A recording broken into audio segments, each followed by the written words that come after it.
And welcome to our infotainment और मैं हूं आपकी होस्ट रुचि राय। हॉलीवुड की फिल्मों से लेकर नेटफ्लिक्स के वेब सीरीज तक वैम्पायर से रिलेटेड जितने भी किस्से कहानियां हैं हम सबको काफी रोमांचित करते हैं। हम सब लोग उसे जानना चाहते हैं। ऐसी वेब सीरीज को या ऐसी फिल्मों को देखना हम पसंद करते हैं। लेकिन क्या आपने कभी सोचा है कि वैम्पायर्स की ये रहस्यमयी दुनिया की शुरुआत कब और कैसे हुई? और क्या वाकई में हमारे देश में भी वैम्पायर जैसी चीजें रहती हैं या बसती हैं? इन तमाम सवालों का जवाब आपको हमारी इस वीडियो के जरिए मिलेगा। वैम्पायर्स यानी पिशाचों की कहानी की शुरुआत होती है मशहूर नॉवेलिस्ट ब्रैम स्टोकर के नॉवेल ड्रैकुला से, जिसे ब्रैम ने ईयर 1897 में लिखा था। इन्होंने पहली बार अपने नॉवेल ड्रैकुला में वैम्पायर्स के राजा ड्रैकुला यानी जिससे वैम्पायर्स की शुरुआत मानी जाती है उसका जिक्र किया था। ड्रैकुला का असली नाम व्लेड द इम्पेल था, जिसका जन्म 1431 में रोमानिया में हुआ था।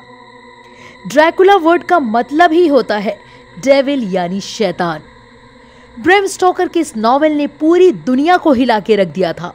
इसके बाद तो यूरोप में वैम्पायर्स की कहानियां और घटनाएं बढ़ने लगी थी, क्योंकि इस नॉवेल में ब्रैम ने ऐसी असली जगहों के बारे में बताया था जो आज भी मौजूद हैं, जिनमें से सबसे ज्यादा मशहूर और बदनाम है ड्रैकुला का कैसल, जहां ड्रैकुला अपनी 3 पत्नियों के साथ रहता था।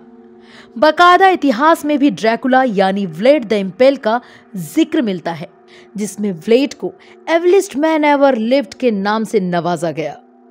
कहा जाता है कि यह राजा अपने दुश्मनों का खून पीता था। अब आप ये तो समझ गए कि व्लेड द इम्पेल कितना खुखार और डरावना था, और आखिर ब्रैम नॉवेलिस्ट ने इसे ड्रैकुला या फिर पिशाच क्यों कहा। इस घटना के बाद से वैम्पायर से जुड़ी बहुत सारी घटनाएं और बहुत सारी कहानियों की बाढ़ सी आ गई थी।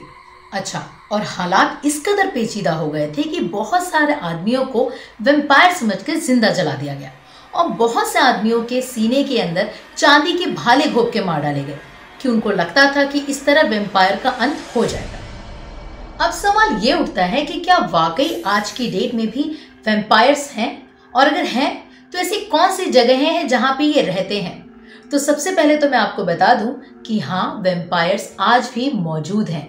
यकीन नहीं हो रहा? देखिए जरा। दोस्तों, आज भी यूरोप में कैसिलेवो नाम की एक ऐसा गांव है जहां लोग वैम्पायर के डर के मारे अपने घरों को गार्लिक यानी लहसुन से सजाते हैं, ताकि खून पीने वाले पिशाचों को घर में घुसने से रोका जा सके। वहीं पहली बार रिकॉर्डेड हिस्ट्री में 1732 में वैम्पायर शब्द का इस्तेमाल किया गया, जिसका मतलब था रात में घूमने वाले जीव जो इंसानी खून पर जिंदा रहते हैं। और अब सबसे इंटरेस्टिंग और डरावना सवाल, क्या इंडिया में भी वैम्पायर्स की मौजूदगी है और इसके सबूत और कहानियां मौजूद हैं?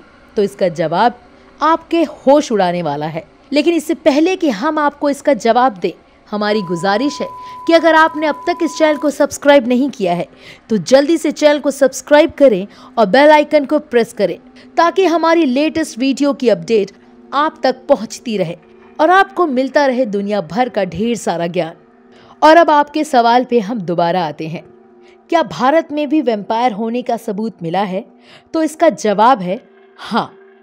जहां वेस्टर्न देशों में उन्हें वैम्पायर्स कहते हैं, तो वहीं हमारे देश के अलग अलग हिस्से में इन्हें बहुत सारे नामों से जाना जाता है। इतना ही नहीं, यहाँ पर तो इनकी कई कैटेगरीज बताई जाती हैं, जिनमें से मुख्य रूप से 3 का जिक्र सबसे ज्यादा होता रहा है।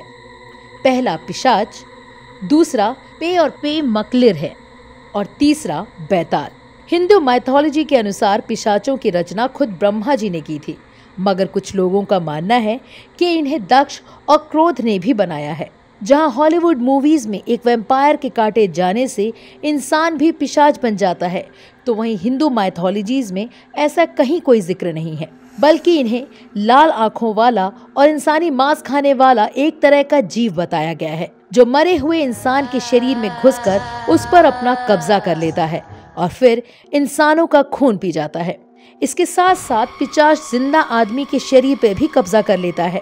ये मूवीज में दिखने वाले वैम्पायर से कहीं ज्यादा बेरहम होते हैं, क्योंकि इंसानों के शरीर पर कब्जा कर उन्हें मार डालते हैं और उनका खून पी जाते हैं। बात करें बेताल की तो इनकी कहानियां हम सभी बचपन से सुनते हुए बड़े हुए हैं। कई टीवी सीरियल्स तो बेताल पर बनाए गए हैं। और तीसरी कैटेगरी में आते हैं पे और पे मकलिर है, जिन्हें एंजल ऑफ मर्सी के नाम से भी जाना जाता है।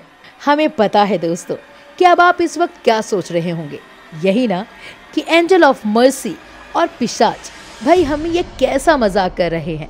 चिंता मत कीजिए, अभी वीडियो में पिशाचों की डरावनी बातों का सिलसिला जारी है। साउथ इंडिया में 2 पिशाचों के किस्से बहुत मशहूर हैं और कहा जाता है कि ये दोनों पिशाच युद्ध में घायल जिंदा सैनिकों का खून पीते थे और उनका मांस नोच कर खा जाते थे। पिशाच का नाम पे और पिशाचनी का नाम पे मकलिर है। पे एक पिशाच है और पे मकलिर एक पिशाचनी। और यकीन मानिए इन दोनों पिशाचों में से कहीं ज्यादा बेरहम और खतरनाक है पिशाचनी, क्योंकि कहा जाता है ये पिशाचनी ना सिर्फ घायल सैनिकों का खून पीती थी, बल्कि उस सैनिक को मारने से पहले वो उसके चारों ओर घूमती थी, जैसा कि किसी रिचुअल में होता है। और इस कहानी में ट्विस्ट उस वक्त आता है जब इन दोनों पिशाचों को एंजल ऑफ मर्सी कहा जाता है। अब आप कहेंगे कि भला ये क्या ट्विस्ट है, पिशाचों को एंजल ऑफ मर्सी कहना ये कहाँ की अक्लमंदी है। दरअसल युद्ध में घायल हुए सैनिक युद्ध के मैदान में तड़प तड़प कर मरते थे, जबकि इन पिशाचों के वहां आ जाने से उनकी मौत जल्दी हो जाती थी। और इन्हीं कारण से इन्हें एंजल ऑफ मर्सी यानी दया के दूत के नाम से जाना जाने लगा।